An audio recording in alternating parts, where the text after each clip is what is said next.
এইটো ভিডিঅ' যিখিনি কেণ্ডিডেটে আচলতে আপোনালোকৰ এপ্লিকেশ্যন নাম্বাৰ বা পাছৱৰ্ডখিনি পাহৰিলে এইটো ভিডিঅ' সেইসকলৰ কাৰণে DME নন টেকনিকেল এক্সামৰ কাৰণে যোনখন এডমিট কাৰ্ড আজি মুকলি হ'ব আপোনালোকে সকলোৱে গম পাইছে অলৰেডি এইটো ভিডিঅ'ত মই দেখাই দিম আপোনালোকে যিখিনি কেণ্ডিডেটে পাহৰিলে আপোনালোকৰ এপ্লিকেশ্যন নাম্বাৰ বা পাছৱৰ্ডটো পাহৰিলে সেইখিনি কেণ্ডিডেটৰ বাবে এই ভিডিঅ'টো এতিয়া আপোনালোকে DME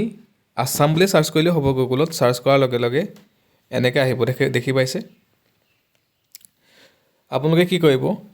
এই যোনটো সেকেন্ড লিংক আছে DME আসাম বুলি এই সেকেন্ড লিংকটো ক্লিক কৰিব তাৰপিছত এতিয়া ক্লিক কৰাৰ পাছত এটা যোনটো দেখা পাইছে লগইন বুলি এটো ক্লিক কৰিব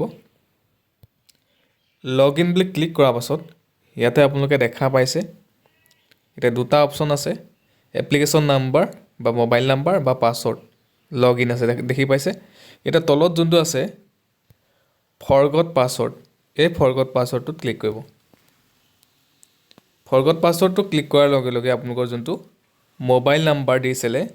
আপোনালোকে যেতিয়া আবেদন কৰিছিলে সেই আবেদন কৰোতে যোনটো মোবাইল নাম্বাৰ দিছিলে সেই নাম্বাৰটো দিব আৰু লগতে যোনটো ডেট অফ বাৰ্থটো আপোনালোকৰ সেই ডেট অফ বাৰ্থটো দি পেলাই ৰিট্ৰাইভ পাছৱৰ্ডত ক্লিক কৰিব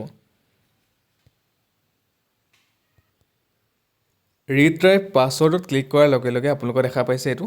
এনেকৈ ওলাব ঠিক আছে your password has been sent to your mobile number okay click কৰি দিব আপোনালোকৰ মোবাইল নাম্বাৰত আপোনালোকৰ যোনটো এপ্লিকেশ্যন নাম্বাৰ আৰু পাছৱৰ্ড সেই নাম্বাৰটোত আহি যাব তাৰপিছত